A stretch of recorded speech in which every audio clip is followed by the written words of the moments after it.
Селям алейкум, сайхла телесерджелер. Я снова рада вас приветствовать на любимой кухне Софрага Буйрнус, где каждый раз вы узнаете новые рецепты и интересные блюда. И не только рецепты. Как вы уже догадались, я спешу вас познакомить с героиней нашей программы. Встречайте, обаятельная, талантливая дизайнер Лилия Эбулисова.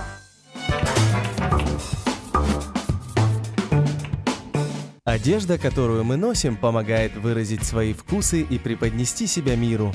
А мода – это моментальный язык, который помогает нам в этом. Героиня нашей программы, дизайнер Лилия Эбулисова, убеждена в том, что стиль не подвластен моде и должен выражать наш внутренний мир. Лиля любит создавать живые образы и красоту своими руками. Она с радостью помогает приобрести свой уникальный стиль и выделить женский образ из толпы. А сегодня Лилия Эбулисова поделится замечательным рецептом, о котором вы скоро узнаете на кухне Софрага Буйрнус. Лиля, селям алейкум. Алейкум селям. Я так рада, что ты пришла ко мне в гости наконец-то. Ура! Да. Как твои дела? Все хорошо. Ты как? Хорошо, все нормально у меня. Лиля, сегодня ты пришла к нам не просто так. Нет, я готовить буду. Да, у нас сейчас такой, да, хороший сезон лета, и все витамины, я смотрю, у нас на столе. Что это будет за салат? Расскажи, Аня. Это будет салат витаминный, как раз чтобы привести себя в форму для тех, кто увлекается диетами. Как раз подойдет ароматный, все витамины собраны в этих овощах. Да? А ты сама следишь за фигурой, за питанием? Конечно же нет. Наверняка ты сладкоежка. Нет, я не сладкоежка, я люблю мучное очень. По мне видно. Нет, не видно, Лиля. Такое ощущение, что ты питаешься только витаминным салатом. Нет. Для телезрителей приготовим полезное. Надеюсь, я тоже буду таким питаться вкусным салатом. И мне это блюдо тоже пригодится. Давай перечислим, что нам нужно. Нам нужна капуста, болгарский перец ароматный, морковка, яблоки и растительное масло. Лиля, очень здорово, так мало ингредиентов, да, и можно сделать такой быстренький, легкий салатик. Тогда мы приступим? Да, давай, конечно. Мы начнем с того, что натрем морковку и нашинкуем капусту. Что ты доверишь мне? Капусту, конечно. Да, очень люблю капусту на самом деле. Здорово. Лиля, как нужно нарезать капусту? Нужно поделить пополам, развернуть и тонко нашинковать. Так будет тоньше просто. Отлично. Я говорила, что не любишь готовить. Так, а морковь просто натирается, да? Да, просто натирается. Я думаю, на крупный можно. Отлично. Лиля, знакомы мы с тобой уже так порядочно, да? Сколько лет мы с тобой знакомы? 4-5. 4, да, 5 лет. Да, приблизительно. так. Да, вот хотелось бы узнать о твоих детских мечтах. Вот об этом я не знаю. Кем ты мечтала быть в детстве? Какие цели перед собой ставила? В детстве я мечтала быть дизайнером. Пока все ходили, гуляли где-то, я на куколок шила платьюшки. С маминого платья вырезала эти платьюшки, навесок. Ну, как полагается у дизайнеров. Положено, да? Да, вязала. Мама учила меня, конечно. Но с детства прививали какую-то любовь именно к рукоделию почему-то. Вот, и очень любила вязать, вышивать. С бабушкой на день рождения маме вышивали салфетку вместе. Такие позитивные воспоминания с детства, конечно. Поэтому решила продолжать это и во взрослой жизни. Как отреагировали на это твои близкие? Ой, они всегда поддерживали меня. На первом курсе было очень сложно, конечно, когда такие предметы интересные, физика, химия. Общие, да, предметы такие. И очень было сложно для человека, который любит творчество, рисовать. Наверняка ты убежала в эту профессию от физики, от химии. А тут не особенно от физики, да? Особенно от физики, да. А тут на первом курсе физика, пожалуйста. Привет. Да. Вот, и поэтому, да, было сложно. Да, очень большой тест, если честно, был. Потому что я уже думала, все, я не хочу ничего, я ухожу в другое, в что-нибудь. Но как бы отговорили родители и продолжила, было дальше очень интересно. То есть профессию ты выбрала целенаправленно? Да, конечно. Здорово. А чем тебя привлекает вообще эта профессия? Ну, то, что полет творчества, это понятное дело. А чем еще? Очень заряжают люди, когда позитивом, когда видят изделия готовые. Так. Конечно, когда ты сидишь, трудишься несколько там часов, количество, и получаешь в итоге какую-то картинку, это про перевышивки, да, очень вдохновляет то, что ты делаешь, и люди на это реагируют, поэтому заряжают позитивом и дают силу идти дальше. То есть отзывы от клиентов, людей, с которыми ты работаешь, они очень важны, да, для тебя? Конечно, конечно. Особенно для творческих людей. А с чего начинается вообще работа? Вот тебе приходит человек и, например, говорит, например, я, Лиля, хочу себе платье. А какое хочу, я не знаю. Ни материала, ни фасона. Сначала мы определяемся с фасоном, смотрим на твою фигуру, Так. для того, чтобы подчеркнуть достоинства И скрыть. и скрыть недостатки. Самое главное. Да, прорисовываем все на эскизе. Так. Снимаем с тебя мерочки для того, чтобы рассчитать, какое количество ткани для этого нужно. Вот, а дальше идем в магазин. Самое приятное. А в магазин ты идешь с клиентом, да? Да, я стараюсь идти с клиентами, так как обычно они не знают, как ведет себя материал, как он драпируется, как он ляжет. Бывают такие ткани, которые дают очень большую усадку, и нужно их брать с запасом, к примеру. Да? Есть ткани, которые на метр садятся на 20-30 сантиметров. Ну, вот на 20 точно есть, которые садятся. И что это дает вот визуально? Визуально, если я на тебя его пошью, Да. и не простерну, да, мне не скажут, что там есть усадка в этой ткани, то она станет маленькая, как стиральная машина шерстяную, знаешь, простерну. Да. Да. Свитер. Да, вот. Я думаю, или я худая, или что-то с этим свитером. Да. Либо растягивается, либо садится. Вот так. Разные свойства. Лучше, в общем, ходить в магазин за тканями с мастером, да? Конечно, желательно. Либо мастер уже рекомендует, какие именно брать. В Да. магазине, конечно, знают, что подсказать, если ты придешь с эскизом или фотографией, но лучше всего, конечно, с мастером. Хорошо. А с какими еще вот такими трудностями, ошибками может столкнуться клиент? Вот в частности, например, ты говорила о тканях, а еще? Чаще всего это ткани. Клиент сам себя не может снимать мерки. Будет очень большая прогрешность, и я не знаю ни одного мастера, который возьмется за это, да. Это как стоматолог будет лечить зуб, который не доделали, да? Приблизительно так, да. Так, хорошо. Лиля, покажи, что у тебя с морковью. Натерли. Да, посмотри, оцени мою Отлично. работу. Отлично. Крупновато. Крупновато, я прячу, Лиля. Давай прячь. Да. Знаю, что в студенческие годы ты была достаточно активной. Ты даже состояла в какой-то лаборатории президента. Да, лаборатория мод у нас была на кафедре. Что это такое, расскажи. И очень интересно было. Я на первом курсе, не была заинтересована в этом всем, а дальше я стала старостой, подняла бунт. И стала старостой, да, в нашей группе. Вот, увидели, что я активная, предложили стать президентом лаборатории мод.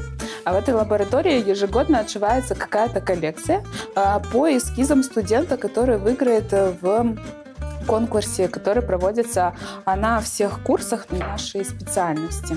Такая возможность, да, для студентов? Да. Есть возможность отшить свою коллекцию при помощи, преподавателей, которые подскажут, расскажут, ткани с собой купят. В общем, все, что нужно, они все сделают. Хорошо, и ты была президентом этой лаборатории? Я была президентом. Первая коллекция, которую мы отшивали, это была свадебная коллекция. Самая любимая? Ой, было очень интересно. Мы ездили и в Киев с ней, и в Москву. В 2014 году ездили. Было 3 свадебных платья в национальном стиле и мужские костюмы. И, естественно, детский был тоже. Милые детки. Было очень красиво. Конечно, уйма позитива. Дальше каждый год, естественно, выигрывают разные студенты. Была коллекция очень красивая из атласных тканей, акварель в таких пастельных тонах. Очень красивая вышивка, корсеты на бархате. Это было очень красиво. Богатая, да, смотрится? Богатая вышивка. Ежегодно у нас, кстати, на 8 марта, по-моему, в КИПу концерт. И на этом концерте показывают наши коллекции, которые отшиваются. Я как-то попала однажды на такие показы, видела головной убор какой-то там. Вот. У нас есть разные. Есть ИЗО, А есть технология конструирования. Мы больше конструкторы, технологи. Мы не так творчески прям смотрим на все. Если смотрим, то видим все, как это нужно собрать. У ИЗОшников они вообще совсем там... Они же дополняют, да? Волшебные костюмы. Да, есть очень красивые. Понравились их коллекции. А сколько вот времени дается студенту, чтобы пошить свою коллекцию? Коллекцию шьют все курсы. Угу. Поэтому помогают С 1 по 4? все, да, помогают все, чем могут. На специальных уроках приходят внеурочно. Свадебную коллекцию, например, мы отшивали после пар. С подругой оставались и шили эти подъюбники фатиновые снизу. Пышные, да? Пышные, да, было очень весело. Лиля, а что потом с этими нарядами происходит? Они выставляются на кафедре, и она отправляется на конкурсы, на различные. Я сейчас не знаю, на какие, но коллекция, которую выиграла, моя одногруппница выиграла, она ездила с ней где-то в Киев. И это очень поддерживает студентов, дает толчок к развитию, что-то творить, что-то делать. Очень интересно.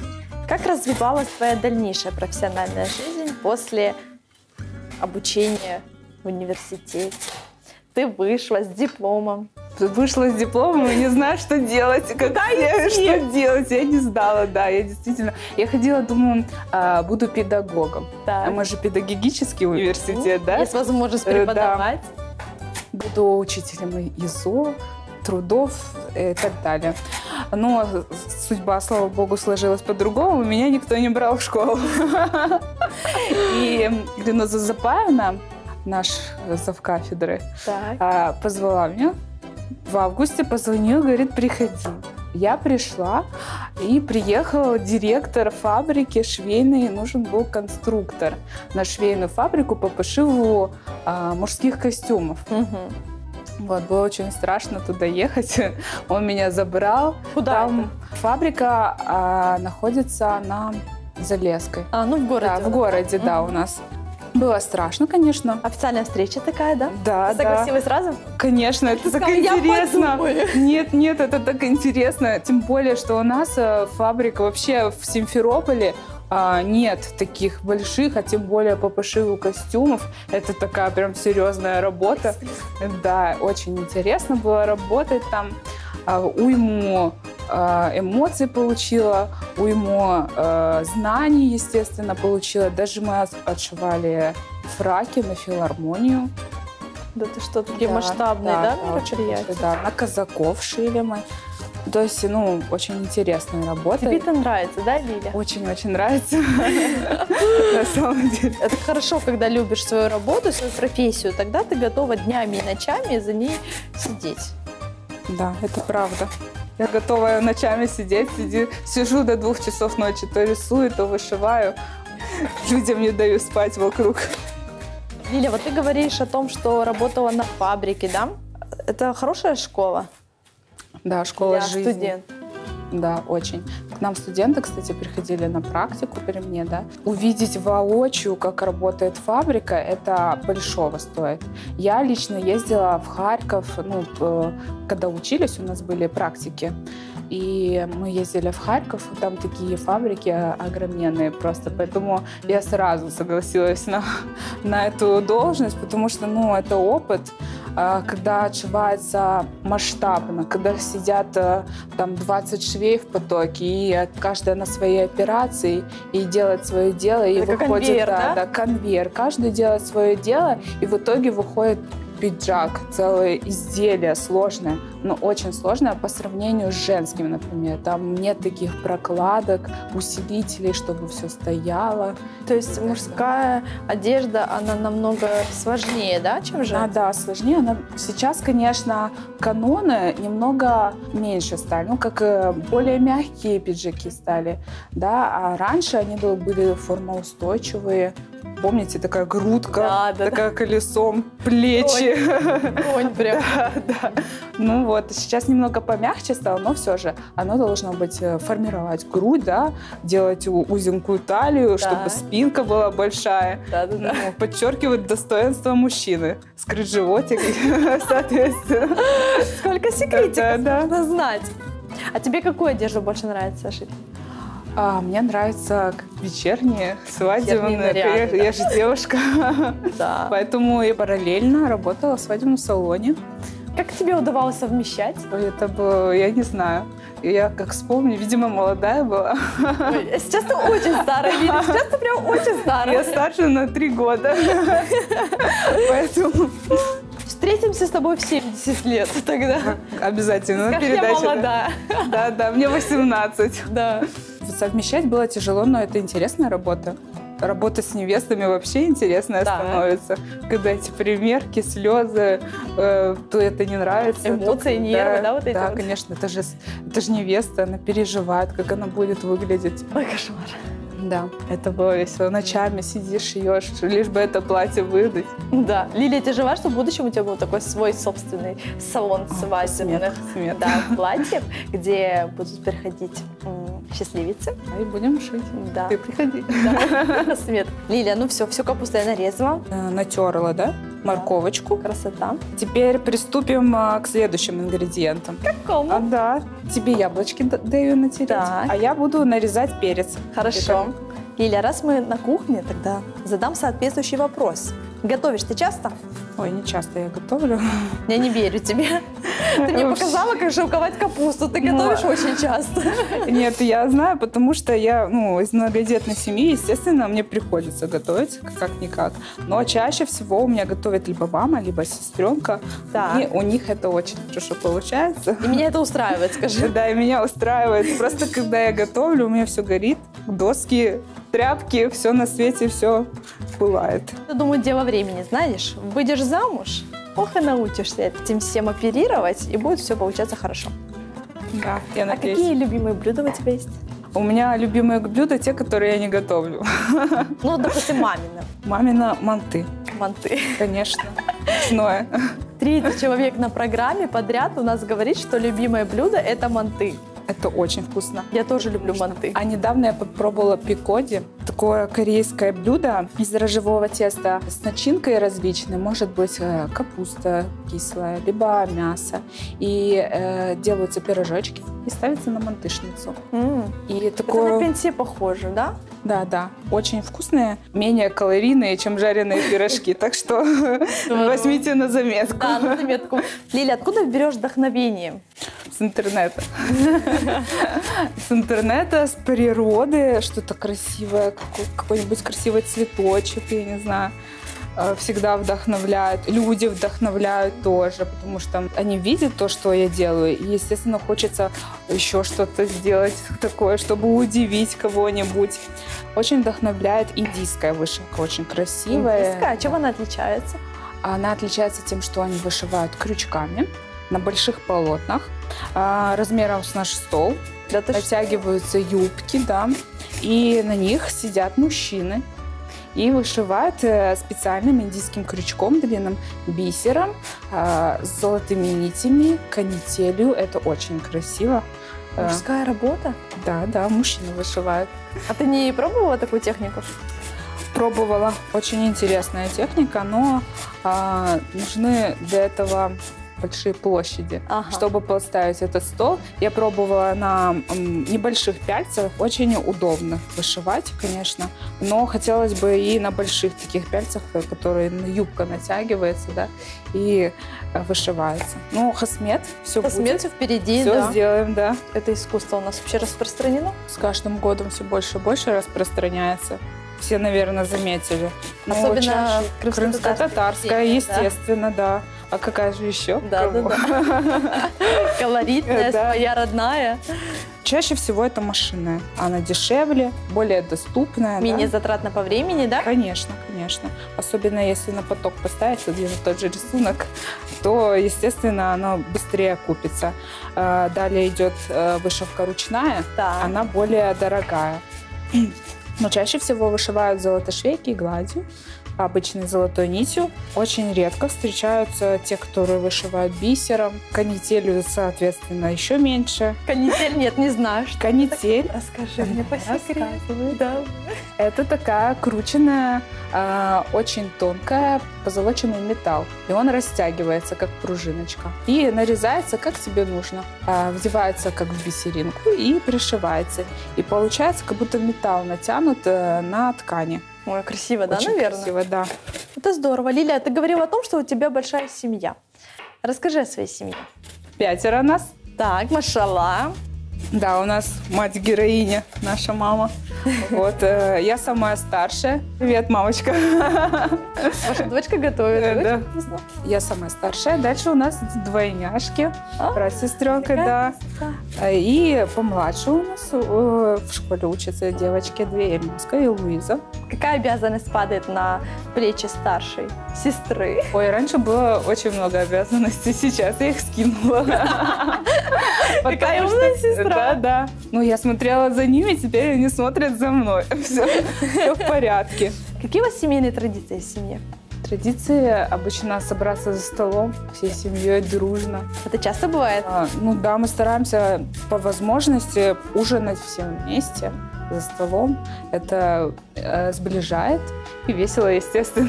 Каждый день что-то новое друг друга узнаем. Учитывая то, что в семье 2 медиков, Да. разговор очень веселый, Очень интересный. весело, да. Лилия, я смотрю, Ну, что что, перец да. уже нарезала. Красота. Да. Давай переложим сюда. Выложим, да.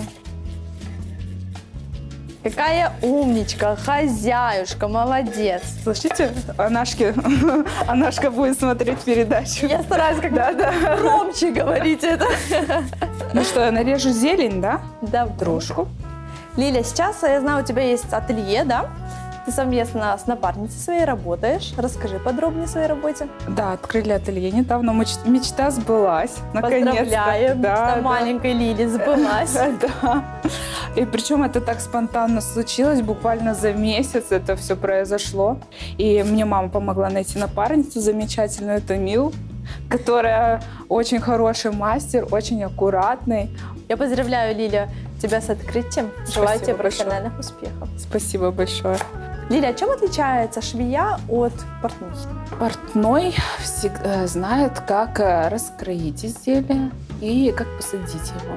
Проводит примерки, несколько примерок, обычно бывает 2-3 примерки, в зависимости от особенностей фигуры. Чем стройнее, тем меньше примерок. Ага, Да. Да, ну мы же хотим посадить хорошо, поэтому... Еще один повод, есть витаминный салат, ага. Да. Вот. А швея занимается только пошивом изделия. То есть портной дает ей изделие, нужно собрать определенные ей узлы, примерки она может подготовить, вот, не более. До этого момента я думала, что это одно и то же, если честно. Это разное. Я нарезала зелень, В принципе, мы все нарезали, да, Лиля? Осталось что сделать? перемешать. Лиля, сегодня очень многие девушки, да и мужчины тоже, в принципе, гонятся за модой. А что вот будет всегда в моде? Белая рубашка Так. и синие джинсы хорошего качества. Это всегда стильно смотрится под хорошую обувь, какие-нибудь лодочки для девушки, да? Главное себя хорошо, уверенно чувствовать в том, что ты одеваешь. Да. Теперь нам нужна чашка большая. Мы в ней перемешаем наши ингредиенты. Капуста, перец. Лиля, чем занимаешься в свободное время? Стараюсь читать какую-нибудь литературу. Что читаешь? Сейчас читаю «Облачный атлас». Посолим салат сначала, добавим масло. В 2016 году ты прошла курс обучения. Корсетное мастерство очень сложное, такой вид деятельности. Это как отдельное такое направление, Да, конечно. Я училась у определенного мастера. Такие корсеты невероятно шьют. Я хочу сказать, что в свадебных платьях это не корсеты. А что это? Это корсажи. Корсажи, которые не дают хорошую утяжку, которые просто тебя поддерживают, да, подчеркивают твои какие-то особенности. Но корсет сам корсет, он дает большую утяжку, и в нем очень легко ходить, так как там вставляются не пластиковые усы, Металлические? да, стандартно, как бывает, а металлические, да, кости металлизированные, нарезаются под тебя. Сейчас, например, отлично носятся корсеты сверху рубашки, либо какой-то футболки, корсеты, которые под грудь идут. Так. Можно я тоже помешаю? Конечно. Какая красота! Лиля, как часто ты готовишь такой салат? Как только появляются какие-то свежие овощи, как всегда хочется витаминов, как появится капуста, стараемся готовить такие. Сезонное такое блюдо, да? Напитаться, да, витаминами после долгой зимы. Это очень полезно.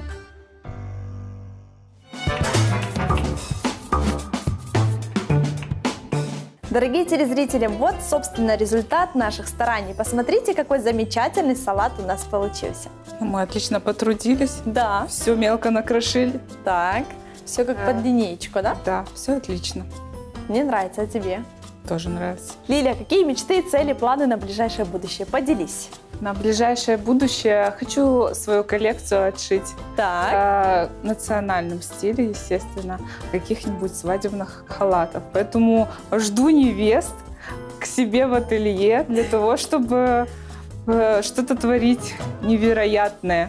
Хочу, естественно, шить мужские костюмы. Очень хочется. Но это кропотливая такая работа, и я надеюсь, в ближайшем будущем мы ее осуществим и начнем отшивать мужские свадебные костюмы, которые будут идеально сидеть. Как ты и говорила, да, о тех Да. костюмах. Лилия, я думаю, что у тебя все получится. Спасибо большое. Да, а я чтобы смотрела и любовалась. Да, и ты приходи. Обязательно. Чох Сагова, что пришла к нам в гости. Сізге сағылыңыз, что пригласили меня. Большой опыт для меня. Да, было приятно с тобой сегодня здесь находиться. Да, и мне с вами. Лиля, что бы ты пожелала нашим телезрителям? Я бы пожелала, чтобы все шли к своей мечте, как бы сложно это ни было. Мечты сбываются, и очень спонтанно это происходит. Главное не сдаваться и идти к цели. И правильно питаться. Чох Сагова, Лиля. У нас в студии действительно мечты сбываются, поэтому все, что ты сегодня сказала, это обязательно в скором будущем сбудется. Дорогие телезрители, наша программа подошла к концу. Готовьте с нами, готовьте лучше всех. С вами была Эльвина Чекиева и Лиля Ибулисова. Аштатлоусон, Корышкенджи.